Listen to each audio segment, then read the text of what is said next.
स्वागत है आप सभी का सप्ताहनी कोचिंग इंस्टीट्यूट की लाइव क्लासेस में। मैं संदीप गौर, फैकल्टी ऑफ सप्ताहनी कोचिंग इंस्टीट्यूट, स्वागत करता हूं पुनः आपकी हिंदी व्याकरण की इस विशेष कक्षा में। दोस्तों, जैसे हिंदी व्याकरण पढ़ने से पहले हमेशा ही हम हिंदी साहित्य पर भी चर्चा करते हैं, हिंदी लिटरेचर भी पढ़ते हैं। दैट मीन्स किसी न किसी लेखक की रचनाएं हमेशा ही हम ट्रिक के माध्यम से लिखते आए हैं, क्योंकि जब हिंदी व्याकरण की बात आती है तो कई बार आपकी परीक्षाओं में किसी भी लेखक या कवि की रचना भी आपसे पूछ ली जाती है।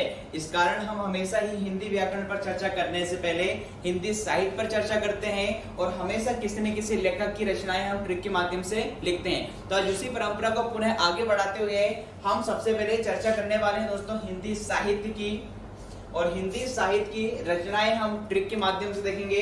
और आज हम जिनकी रचनाएं ट्रिक के माध्यम से देखने वाले हैं उनका नाम है दोस्तों माखनलाल चतुर्वेदी। जी हाँ दोस्तों, मध्य प्रदेश की जानी मानी हस्ती रही है आपकी माखनलाल चतुर्वेदी।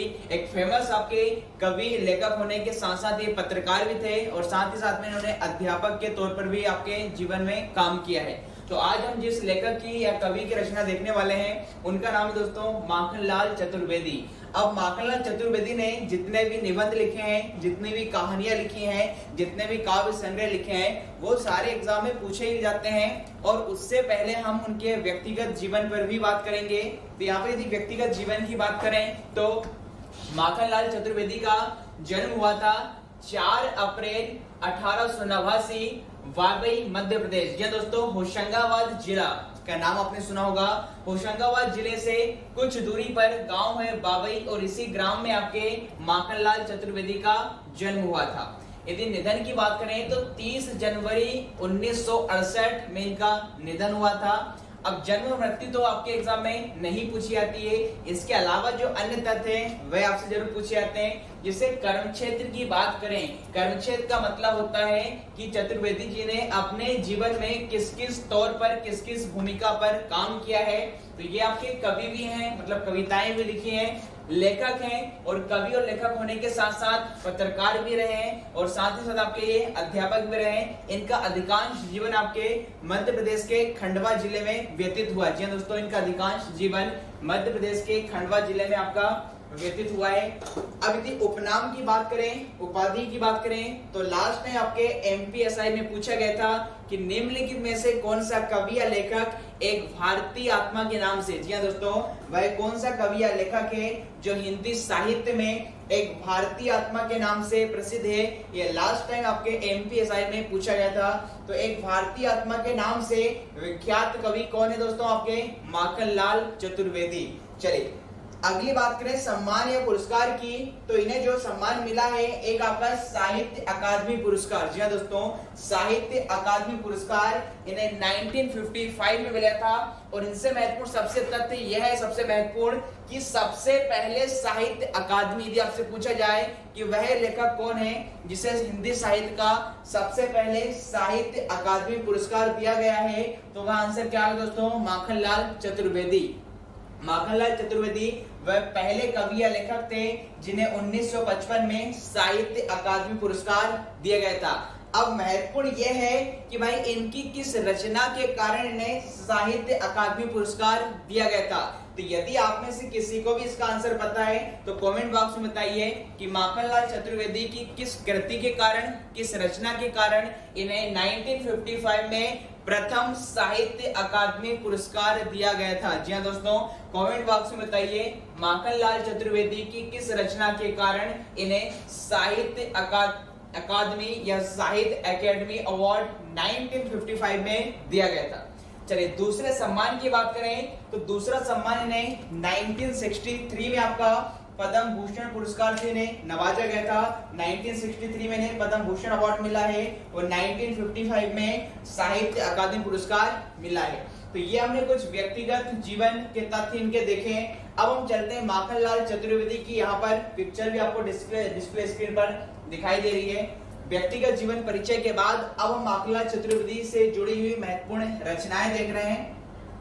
तो माखनलाल चतुर्वेदी ने जितनी भी रचनाएं लिखी हैं लगभग सभी फेमस रचनाएं हैं, और उनको याद करने की जो हमारी ट्रिक है वह है क्या दोस्तों? लिखा हुआ है कि अमीरों और गरीबों के देवता कृष्ण, और कृष्ण का नेचर स्वभाव कैसा था दोस्तों? बचपन से ही माखन चोर। तो अमीरों और गरीबों के देवता कृष्ण, जो कि क्या है, माखन चोर हैं, जिनके चरणों में पुष्प, कोकिला, युगधरा और 2 हिमालय हैं, वह भी माता यशोदा वह समय के सामने समर्पण कर देते हैं, क्योंकि भाई समय के सामने तो किसी का वश नहीं रहता, अर्थात श्री कृष्ण भगवान भी समय के सामने अपने आप को क्या कर देते हैं, समर्पित कर देते हैं।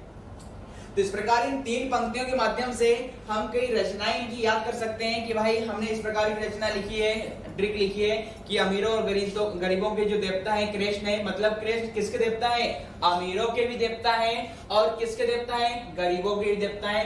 अब कृष्ण के चरणों में या पैरों में क्या क्या है, आपका पुष्प है, हम भगवान के चरणों में पुष्प अर्पित करते हैं, तो कृष्ण भगवान के चरणों में क्या है, पुष्प है, कोकिला है, युग धरा है, मतलब युग की धारा है, और 2 हिमालय हैं। आगे है फिर वह भी अपनी माता यशोदा व समय के सामने समर्पण कर देते हैं, क्योंकि हर एक व्यक्ति जिसने पृथ्वी पर जन्म लिया है वह आपकी 2 चीजों के सामने झुक जाता है। एक होता है दोस्तों काल या समय, और दूसरी वह माता जिसने उसे जन्म दिया है। तो यहाँ पर हमने वही बात कही है कि कृष्ण भगवान माँ यशोदा और समय के सामने क्या अपने आप को समर्पित कर देते हैं। लाइनें दोस्तों सिर्फ 3 है, किंतु इन 3 लाइनों से देखिए कितनी गजब की ट्रिक्स आपकी बनेगी। चलिए अब ट्रिक्स की बात करें कि यहाँ से कौन कौन सी रचनाएं बनेंगी। तो यहाँ पर दोस्तों सबसे पहले निबंध की हम बात करें, सबसे पहले यदि हम निबंध की बात करें तो अमीर और गरीब के जो देवता हैं, तो यहां से इनका निबंध क्या बन जाएगा, अमीर देवता और गरीब देवता। जी हाँ दोस्तों, यहां से जो इनकी रचना बनेगी अमीर और गरीब के जो देवता हैं, तो यहां से कौन सी रचना बनेगी दोस्तों, आपके अमीर देवता और गरीब देवता। आगे लिखा है कि भैया किसके सामने समर्पित करते हैं, समय। तो अगला जो लिखा है यहाँ पर दोस्तों आपका समय, तो अगला जो इनका निबंध बनेगा समय के पांव। जी दोस्तों, कई बार आपकी परीक्षा में पूछा गया है कि समय के पांव प्रसिद्ध किसकी रचना है। तो समय के पांव दोस्तों किसका निबंध है, माखनलाल चतुर्वेदी का। इस प्रकार आपने 3 यहाँ पर निबंध देखे हैं, कौन कौन से, अमीर से अमीर देवता, गरीब से गरीब देवता और समय के सामने समर्पण कर देते हैं। तो यहाँ से बन जाएगा दोस्तों आपका समय के पांव। चलिए, तो ये तो हमने निबंध की बात की। अब करते हैं कहानी संग्रह। इनके कौन कौन से कहानी संग्रह बनेंगे।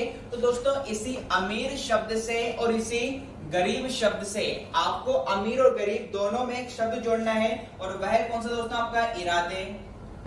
तो इनके जो कहानी संग्रह है वह कौन से हो जाएंगे दोस्तों, अमीर इरादे और क्या बन जाएगा, गरीब इरादे। जी हाँ दोस्तों, अमीर और गरीब शब्द में, इसी अमीर और गरीब शब्द में यदि मैं इरादे शब्द जोड़ दूं तो इनके कहानी संग्रह बन जाएंगे अमीर इरादे और गरीब इरादे। इस प्रकार आपने देखा है, देखो अमीर और गरीब से सिंपल सा निबंध बन गए, अमीर देवता, गरीब देवता और समय के पांव। अच्छा, यहाँ पर जो देवता शब्द लिखा है, इस देवता शब्द से आप एक और निबंध बना सकते हैं, और वह होगा दोस्तों साहित्य देवता, लिटरेचर गॉड, साहित्य देवता। तो इस प्रकार 4 निबंध आपके हो जाएंगे।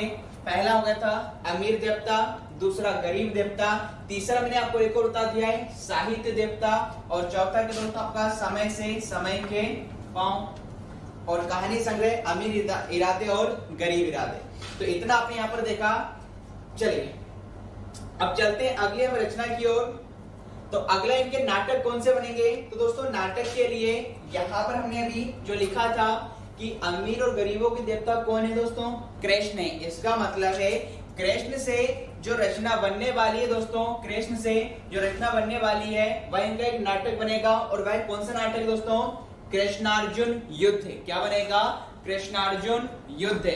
अब मुझे यहाँ पर बताइए कृष्णार्जुन युद्ध में कौन सी संधि है। जी हाँ दोस्तों, कृष्णार्जुन शब्द में कौन सी संधि है, कमेंट बॉक्स में बताइए, क्योंकि आपका उद्देश्य सिर्फ फेमस शब्दों को रटने से नहीं है कि भैया हिमधन आलय बराबर हिमालय, विद्याधन आलय बराबर विद्यालय, या फिर आपका सूर्यधन उदय बराबर सूर्योदय। आपको यदि संधि सीख रहे हैं तो लगभग सभी शब्दों का संधि विच्छेद करते आना चाहिए, क्योंकि संधि विच्छेद करने से वह शब्द आपके लिए सरल हो जाता है, उसका अर्थ समझ में आ जाता है। तो इसी प्रकार यदि कृष्णार्जुन की बात करें तो कृष्णार्जुन में दोस्तों कौन सी संधि है, कमेंट बॉक्स में बताइएगा, और साथ ही साथ यह भी बताइएगा कि कृष्णार्जुन में कौन सी समास है। जी दोस्तों, संधि और समास दो महत्वपूर्ण चर्चा की है। अब जो भी इसका आंसर देगा वो अपने आप में बहुत ही एक अच्छा विद्यार्थी कहलाएगा, क्योंकि बहुत ही बढ़िया प्रश्न मैंने आपके समक्ष रखा है। क्या कि कृष्णार्जुन में पहले आपको संधि बताना है और कृष्णार्जुन में आपको क्या बताना है दोस्तों, आपका समास भी बताना है।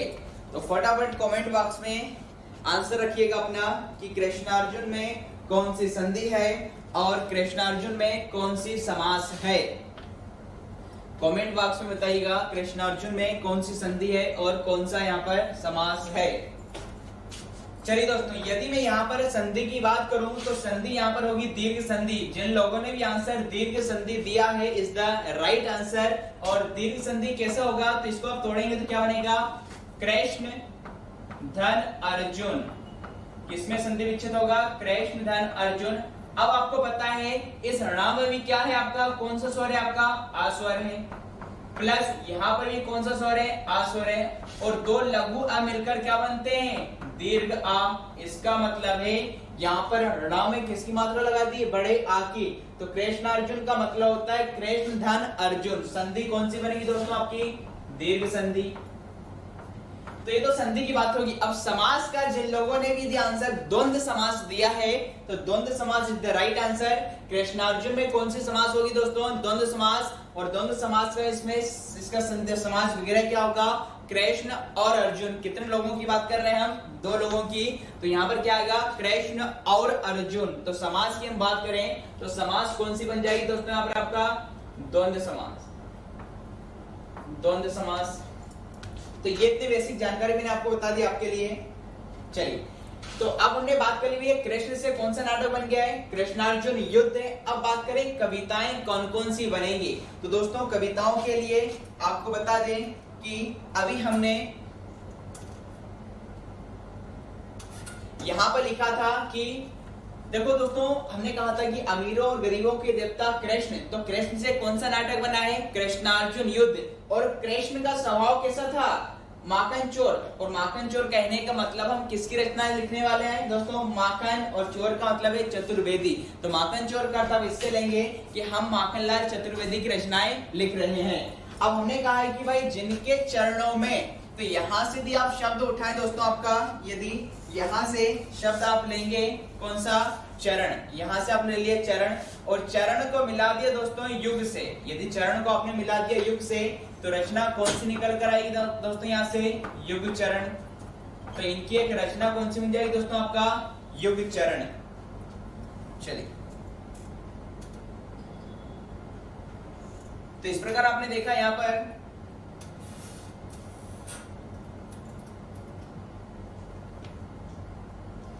तो कविता में दोस्तों आपका क्या बन गया, युग चरण। और हमने कहा था भाई जिनके चरणों में पुष्प, तो यहाँ से पुष्प से कौन सी रचना बन जाएगी, पुष्प की अभिलाषा काफी प्रसिद्ध रचना है। कई बार आपके व्याकरण की परीक्षा में पूछा गया है कि पुष्प की अभिलाषा किसकी कविता है।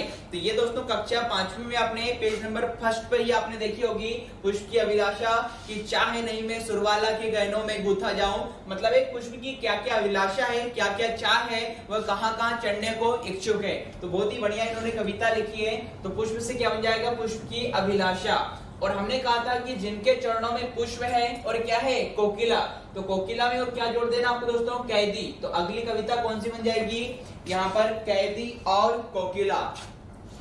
अब जैसे आगे हमने देखा है कि हमने चरण को युग से जोड़ दिया तो क्या बन गया, युग चरण। पुष्प से क्या बन गया, पुष्प की अभिलाषा। कोकिला से क्या बन गया, कैदी और कोकिला। फिर यहाँ पर दोस्तों आपका जो शब्द आपका धरा, तो धरा से यहाँ पर इनकी रचना बनेगी वेणु लो गूंजे धरा। जी दोस्तों, यहाँ पर जो धरा शब्द है, इस धरा शब्द से जो रचना बनने वाली है वह क्या होगा दोस्तों, वेणु लो गूंजे धरा। यहाँ पर वेणु बोला जाता है दोस्तों आपके धरती को, तो वेणु लो गूंजे धरा। और साथ ही साथ वेणु का एक मतलब दोस्तों बांसुरी भी होता है। तो वेणु से क्या बन जाएगा दोस्तों, वेणु लो गूंजे धरा। अब हमने कहा था कि भाई जिनके चरणों में कितने हिमालय हैं आपके, 2 हिमालय। जिनके चरणों में 2 हिमालय हैं, तो 2 बार हिमालय करने का मतलब ये हुआ कि यहाँ पर हिम शब्द का इस्तेमाल हम कितनी बार करेंगे, 2 बार। जी दोस्तों, हिम का इस्तेमाल हम 2 बार करेंगे। तो 2 हिमालय का मतलब है एक हिम से क्या बनेगी, हिम तरंगिनी, और एक बनेगी दोस्तों हिम से हिम किरीटिनी। इसी प्रकार आगे हमने बोला था कि वह माता यशोदा और समय के सामने समर्पण कर देते हैं। तो अगली रचना क्या बन जाएगी? माता। और अगली रचना कौन सी बन जाएगी दोस्तों? आपका समर्पण। इस प्रकार से पुनः मैं आपको स्क्रीन पर दिखा रहा हूं कि हमने कहा था कि दो हिमालय, इसका मतलब हिम शब्द का इस्तेमाल दो बार करना है। एक बार हिम तरंगिनी होगा और एक बार दोस्तों क्या होगा? हिम किरीटिनी होगा। फिर आगे अगली रचना कौन सी बन जाएगी दोस्तों? आपकी माता। अगली रचना कौन सी होगी? माता। यशोदा का इस्तेमाल सिर्फ हमने रचनाओं को याद करने के लिए लिखा है। फिर समय से हम पहले बना चुके हैं और फिर अगला क्या आएगा? समर्पण। इस प्रकार से पूरी रचनाओं की बात करें तो अमीर से हमने बनाए थे निबंध, अमीर देवता और गरीब देवता। और एक निबंध हमने क्या बनाया था दोस्तों? समय के पांव। फिर हमने बात की थी नाटक की, तो नाटक से हमने देखा था कृष्णार्जुन युद्ध हमने देखा है। इस प्रकार फिर पुष्प से हमने रचना बनाई है, कोकिला से, युगधरा से, दो हिमालय से और कृष्ण से। तो इस प्रकार हमने इनकी जितने भी महत्वपूर्ण रचनाएं थी वह ट्रिक के माध्यम से देखी है। अब इसके बाद हम चलते हैं दोस्तों हिंदी व्याकरण पर। अभी हमने जितनी भी चर्चा यहाँ पर की है वह आपके हिंदी साहित्य को लेकर की है और हिंदी साहित्य में आज हमने माखनलाल चतुर्वेदी की रचनाएं ट्रिक के माध्यम से लिखी हुई है। चलिए अब चलते हैं हम हिंदी व्याकरण की ओर। और हिंदी व्याकरण में जो हमारा टॉपिक चल रहा था वह दोस्तों कौन सा था? आपका वर्णमाला। जी दोस्तों, हमारा जो टॉपिक चल रहा था वह था दोस्तों वर्णमाला। वर्णमाला का मतलब ही होता है वर्णों के सुव्यवस्थित क्रम को या फिर एक नियमबद्ध तरीके से लिखे गए वर्णों का समूह ही क्या कहलाता है दोस्तों? वर्णमाला कहलाता है। अब लास्ट क्लास में वर्णमाला में हमने स्वरों का विभाजन पढ़ लिया था कि भाई स्वरों का जो वर्गीकरण या 5 या 6 आधार पर किया जाता है वह हम पढ़ चुके हैं। आज हम जो डिस्कस करने वाले वह दोस्तों आपका स्वरों का उच्चारण स्थान, मतलब जो 11 स्वर होते हैं वह 11 स्वर हमारे मुख के किन किन स्थानों से बोले जाते हैं या उच्चारित किए जाते हैं, यह भी आपसे परीक्षाओं में पूछा जाता है। तो आज हम देखने वाले हैं दोस्तों स्वरों का उच्चारण स्थान।